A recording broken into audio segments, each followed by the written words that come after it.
지난 한 주간도 하나님의 은혜 가운데서 평안하셨습니까? 이 성경 요한계시록의 7 천사의 나팔에 대한 예언 가운데 이 6째 천사의 나팔과 7째 천사의 나팔 사이에 요한계시록 10장 1절로 11장 14절의 내용이 삽입되어 있습니다. 지난주 이 시간에 계시록 10장에 대한 예언을 말씀드렸습니다. 오늘은 11장의 예언을 말씀드리고자 합니다.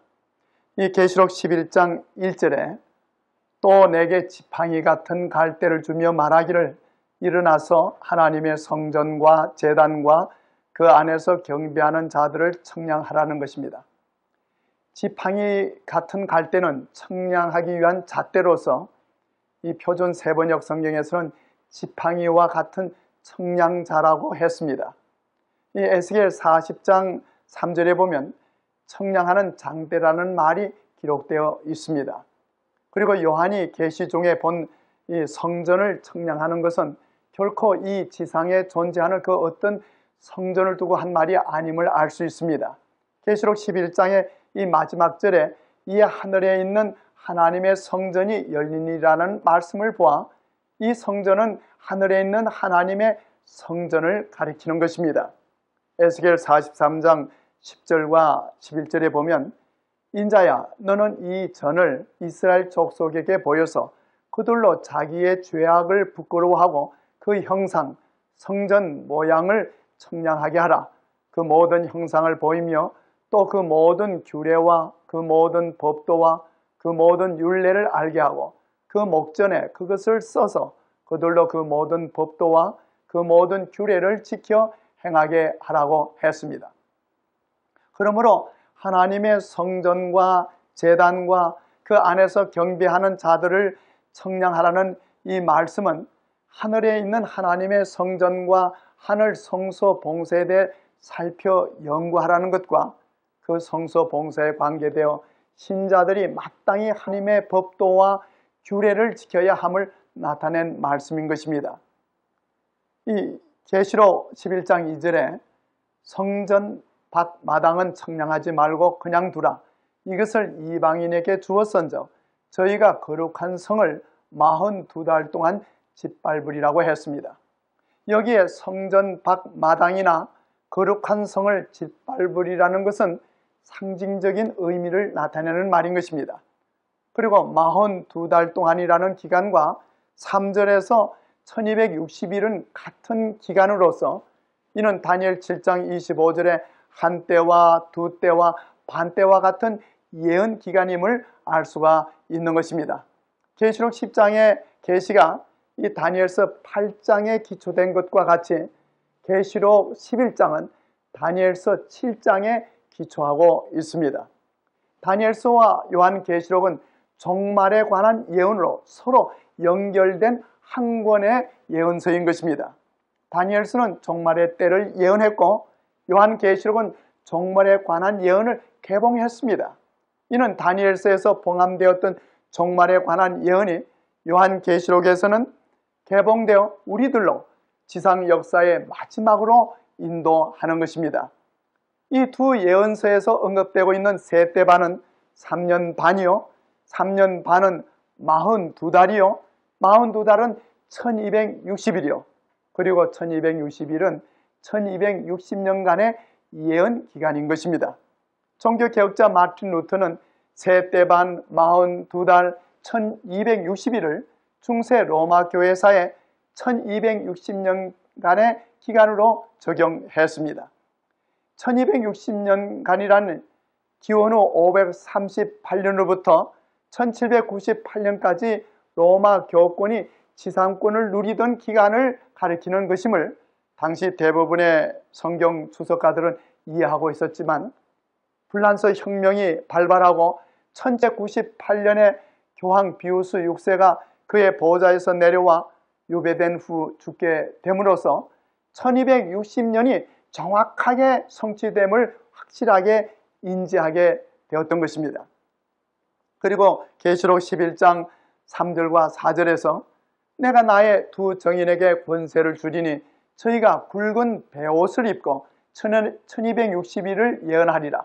이는 이 땅에 주 앞에 서 있는 두 감람나무와 두 촛대니라고 했습니다. 여기에서 두 정인, 두 감람나무, 두 촛대는 같은 대상을 말하는 것으로서 이는 하나님의 말씀인 구약과 신약을 말하는 것입니다. 구약 성경에 대해 예수께서는 요한복음 5장 39절에서 이 성경이 곧 내게 대하여 증거한 것이라고 하셨고, 두 감람나무, 두 촛대에 대해서는 스가랴 4장 11절로 14절에 보면 금 같은 기름을 공급하는 두 감람나무를 성령에 의한 것으로 이는 기름 발리운 자 둘이니 온 세상에 주 앞에 모셔섰는 자라고 했습니다. 그러므로 성경은 베드로후서 1장 21절의 말씀대로 오직 성령의 감동하심을 입은 사람들이 하나님께 받아 말한 것이고, 시편 119편 105절에 다윗이 말한 대로 내 말씀은 내 발의 등이요 내 길의 빛이 되는 것입니다. 그러므로 구약과 신약 성경은 두 정인이요 두 감람나무요 그리고 두 촛대가 되는 것입니다. 구약의 이 표상과 제사제도 그리고 다니엘서와 그 외 선지자들의 이 예언들은 오실 메시아에 대하여 증거한 것이었고, 신약의 사복음서와 편지서들 그리고 요한계시록의 예언들은 초림하신 구주를 증언하고 있을 뿐만 아니라 재림하실 그리스도에 대해 증거하는 것입니다. 그런데 이 두 정인 곧 이 신구약 성경이 베옷을 입고 1260일을 예언하리라고 했습니다. 베옷은 죽음과 슬픔을 나타내는 옷으로서 성경이 1260년의 기간인 이 중세시대에 어려움을 당할 것을 예언한 것입니다. 사단은 이 배도한 로마교를 통해 성경의 진리를 왜곡시켰을 뿐만 아니라 중세 로마 교회는 성경을 일반 사람들이 알 수 없는 언어로 그것을 가두어 버리거나 숨겨 버리는 일을 했습니다. 그리하여 수백 년 동안 성경의 보급과 성경의 증거가 중지됐습니다. 뿐만 아니라 1229년 발렌시아 종교회의와 둘루스 공의회에서 그리고 1234년에 개최된 타라고나 공의회에서 성경 금동령을 내림으로 일반 백성들은 성경을 읽거나 집에 간직해 둘 수도 없었던 것입니다. 그러나 계시록 11장 5절에는 만일 누구든지 저희를 해하고자 한적 저희 입에서 불이 나서 그 원수를 소멸할지니 누구든지 하려 하면 반드시 이와 같이 죽임을 당하리라는 것입니다.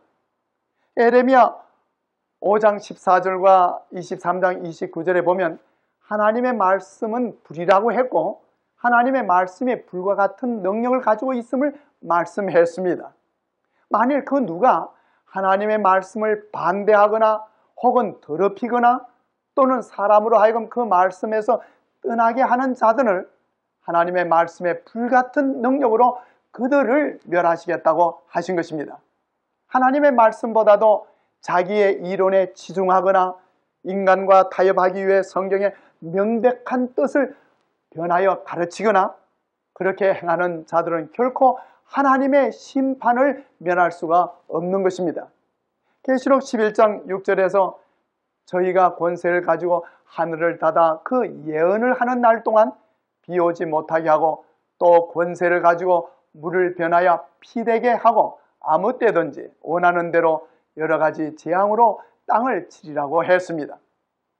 이 말씀은 북방 이스라엘 왕 아합과 그의 백성들이 하나님을 떠나 하나님의 계명과 율례와 법도를 지키지 아니하고 이방의 신들을 섬기며 우상 숭배를 행함으로 하나님께서는 당신의 선지자 엘리야를 보내셨습니다.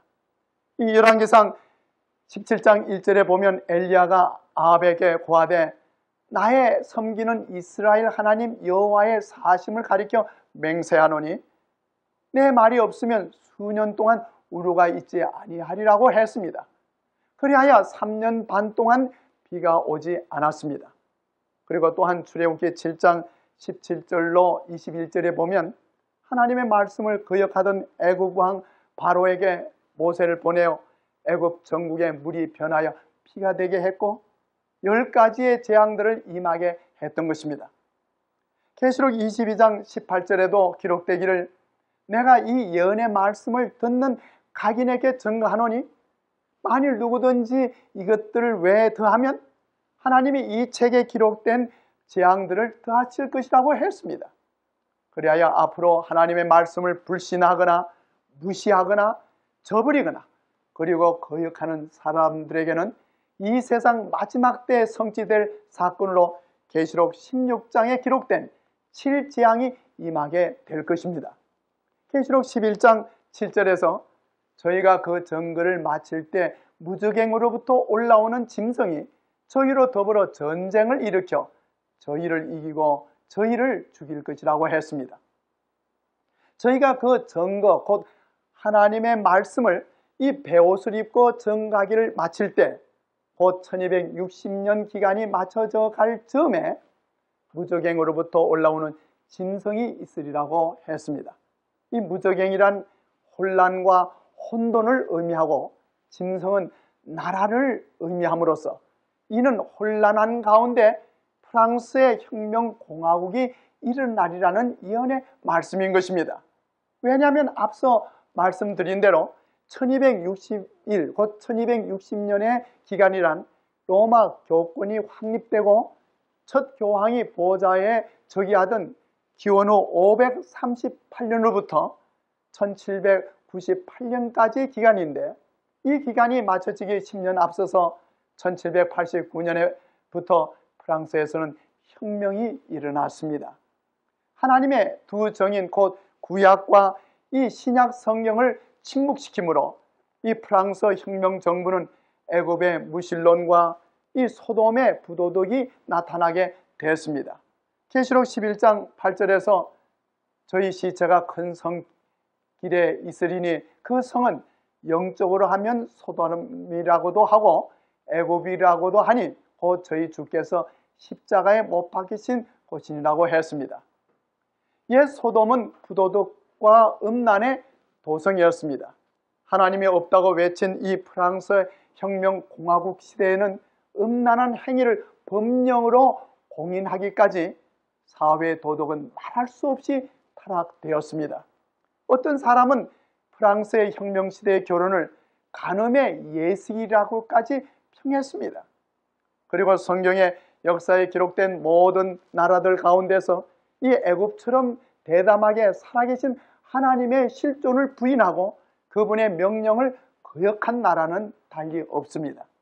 출애굽기 5장 2절에 보면 애굽 왕 바로는 여호와가 누구간데 내가 그 말을 듣고 이스라엘을 보내겠느냐?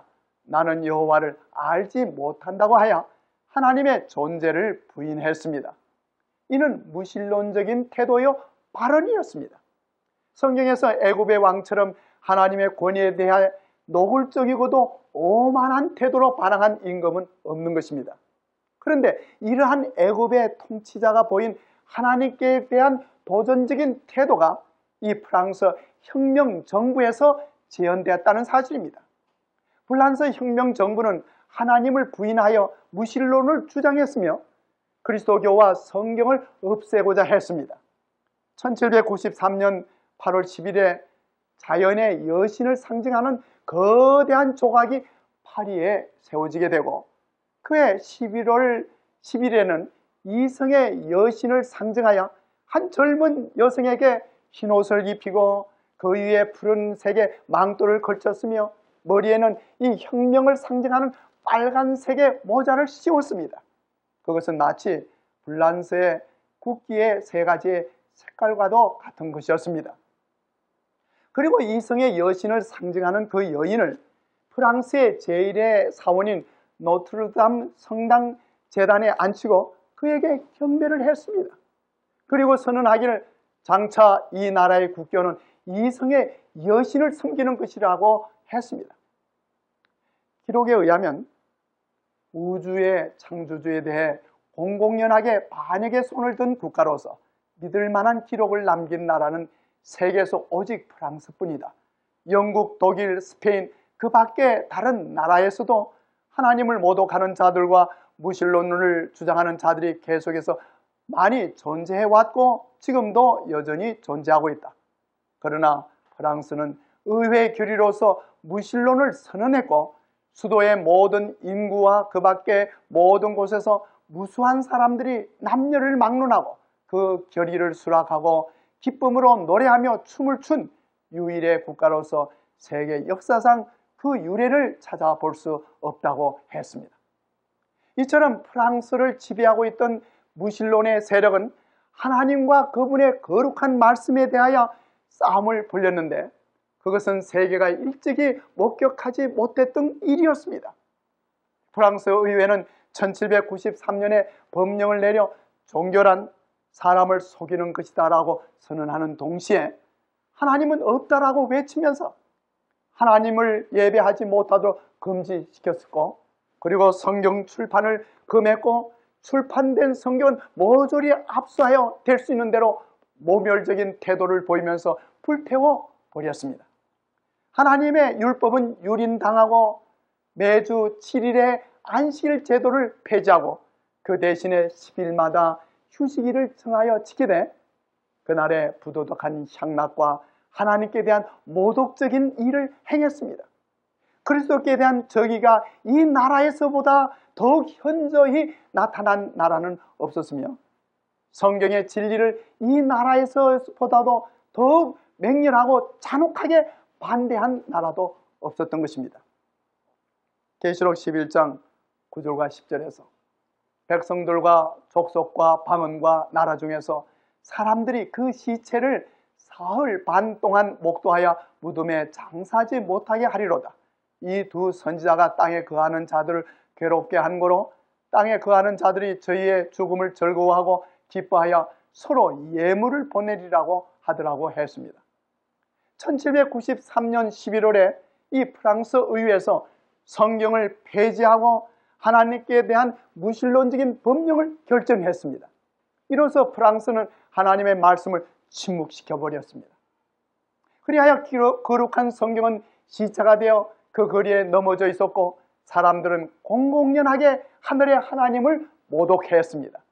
이와 같이 두 정인 신구약 성경을 없이 하려고 했고 그리스도인들에게 대한 잔인한 학살을 사흘 반, 곧 3년 반 동안 감행했습니다. 그러나 계시록 11장 11절에 3일 반 후에 하나님께로부터 생기가 저희 속에 들어가매 저희가 발로 일어서니 구경하는 자들이 크게 두려워하더라고 했습니다.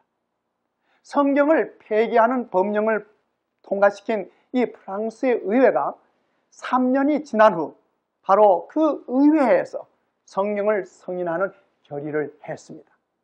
그러나 이 결의안은 6달 동안 연기되다가 그 한 명의 반대자도 없이 통과되었는데 이것은 성경 폐지에 대한 법령을 결의한 지 꼭 3년 반 만에 일어났던 일이었습니다. 성경의 예언은 얼마나 정확하게 성취되었는지 참으로 놀라운 사실인 것입니다. 한 기록에는 1793년 11월부터 1797년 6월까지 프랑스에서 교회와 성경은 살육을 당했었다. 3년 반이 흘렀다. 그처럼 길고도 그처럼 무섭도록 억압되었던 성경이 다시 영광을 보게 되었고 자유롭게 펼쳐볼 수 있는 신교의 책이 되었다고 했습니다. 이래하여 프랑스의 무신론 혁명 정부에 무시되었던 성경이 이후로 모든 나라들로부터 높임을 받게 되었습니다. 프랑스의 혁명이 1799년에 마쳐지게 되자 1804년에 영국에서는 성서 공회가 창설되었고 곧 이어 1816년에는 미국의 성서 공회가 설립된 것은 참으로 놀라운 예언 성취가 아닐 수가 없는 것입니다.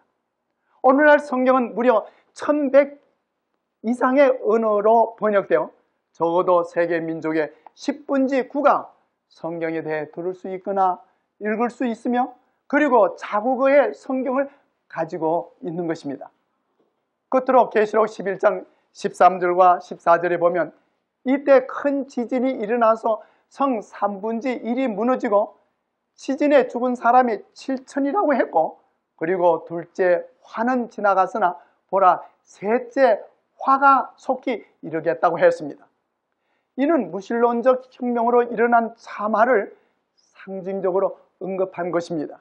프랑스의 혁명을 가리켜 역사에서는 불란서 혁명의 지진이라고 했고, 이 혁명으로 왕과 왕비 그리고 수많은 귀족들이 단두대에서 참수형을 당했으며 적어도 14,000명 이상의 사람들이 죽임을 당했습니다. 계시록 8장 13절에서 화에 대해서 예언하기를 화라고 3번 언급한 이후로 계시록 9장 12절에 보면 기독교 국가인 저 서로마 제국이 이슬람교의 세력에 의해 멸망당할 것을 첫째 화로 예언했고, 계시록 11장 14절에서는 이 무신론 혁명에 의해 일어날 불란서의 참변을 바로 이 둘째 화로 예언했습니다. 그리고 셋째 화가 속히 이르겠다고 했습니다. 그런데 이 셋째 화에 대해서는 이 계시록 12장 12절에서 땅과 바다는 화가 있으리라고 하므로 이 셋째 화는 전 세계적으로 일어나는 것을 알 수 있고, 이 또 계시록 18장 10절과 16절 19절에서는 화있도다 라고 강조의 의미를 띠고 3번씩이나 반복하여 말씀하므로 분명히 세계적인 화가 임하게 될 것을 알 수가 있는 것입니다. 하나님의 말씀을 저버린 개인이나 사회나 국가에 의해서 화가 일어나게 될 것이고, 그리하여 마지막 때 세상은 멸망의 화가 임하게 될 것입니다. 오늘날 우리는 성경, 특히 요한계시록에 예언된 말씀들이 정확하게 성취된 것을 보고 이 세상 마지막에 임할 화와 이 멸망에 대해서 우리가 구원을 받도록 우리 하나님의 말씀을 믿고 순종해야 할 것입니다. 우리는 바로 이와 같이 하나님의 성령이 떠난 인간 사회에서 일어난 일들을 우리는 보지 않습니까? 성령을 떠난 사람들에 의해서 일어나는 이 화가 임하는 것을 말하고 있는 것입니다. 아무쪼록 성경에 예언된 말씀들이 곧 일어나게 될 것입니다. 이 말씀을 믿고 순종해서 구원받게 되는 우리 진실된 믿음의 가족들 되시기를 주님의 이름으로 기도합니다.